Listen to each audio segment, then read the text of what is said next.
भाई बहन के प्रेम का त्योहार सामा चकेवा मिथिला का प्रसिद्ध लोक पर्व है। पर्यावरण, पशु पक्षी और भाई बहन के स्नेह संबंधों को गहरा करने का प्रतीक है। भाई और बहन के प्यार का त्योहार 7 दिनों तक चलता है।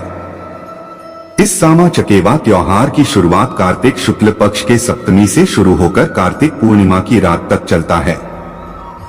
बता दें कि कार्तिक शुक्ल पक्ष की सप्तमी को महिलाएं सामा चकेवा बनाती हैं। इस पर्व को मनाने के दौरान महिलाएं लोक गीत गाती हैं और अपने भाई के मंगल कामना के लिए भगवान से प्रार्थना करती हैं। गांव में इस पर्व को बहुत धूमधाम से मनाया जाता है। चलिए जानते हैं इस सामा चकेवा के बारे में विस्तार से। सामा चकेवा एक लोक उत्सव है जो कि सालों से चले आ रहा है। यह पर्व छठ महापर्व के समाप्त होने के बाद शुरू होता है और कार्तिक पूर्णिमा की रात्रि को खत्म हो जाता है।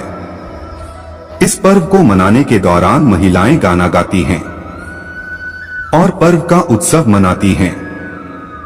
सभी बहनें इस पर्व को अपने भाई के मंगल कामना के लिए मनाती हैं और रोजाना मैथिली गीत गाकर त्योहार का उत्साह मनाती हैं।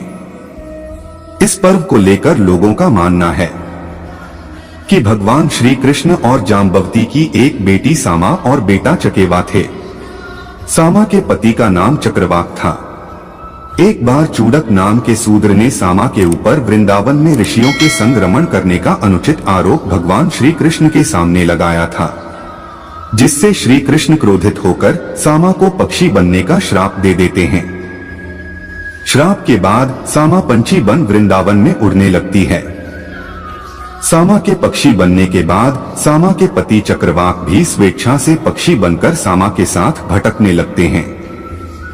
भगवान के श्राप के कारण ऋषियों को भी पक्षी का रूप धारण करना पड़ता है। सामा का भाई इस श्राप से अनजान जब लौटकर आता है और उसे अपनी बहन सामा के पंछी बनने की कथा के बारे में पता चलता है तो वह बहुत दुखी होता है और कहता है कि श्री कृष्ण का श्राप टलने वाला नहीं है और अपनी बहन को वापस मनुष्य रूप में पाने के लिए चकेवा भगवान श्री कृष्ण को प्रसन्न करने के लिए तपस्या करने चले जाता है। जिसके बाद भगवान चकेवा की तपस्या से प्रसन्न होकर सामा को श्राप से मुक्त करते हैं। सामा चकेवा का यह पर्व इस घटना के बाद हर साल मनाया गया। सामा चकेवा का खेल खेलने के लिए महिलाएं सामा और चकेवा की मिट्टी की मूर्ति बनाती हैं। फिर उसे सुखाकर बांस की डलिया में रखती हैं।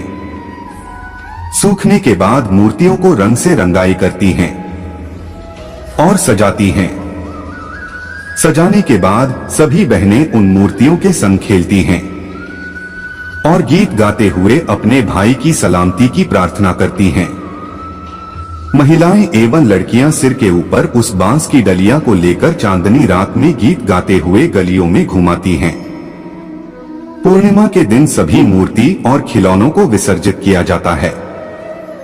अगर हमारी स्टोरी से जुड़े आपके कुछ सवाल हैं तो आप हमें आर्टिकल के ऊपर दिए कमेंट बॉक्स में बताएं। हम आप तक सही जानकारी पहुंचाने का प्रयास करते रहेंगे। अगर आपको यह स्टोरी अच्छी लगी है तो इसे शेयर जरूर करें। ऐसी ही अन्य स्टोरी पढ़ने के लिए जुड़ी रहे हर जिंदगी से।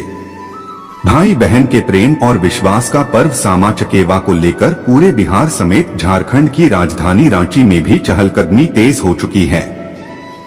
इस पर्व के पीछे भगवान श्री कृष्ण, उनकी पुत्री सामा और पुत्र चकेवा की कहानी क्या है, विस्तार से जाने भाई बहन के प्रेम और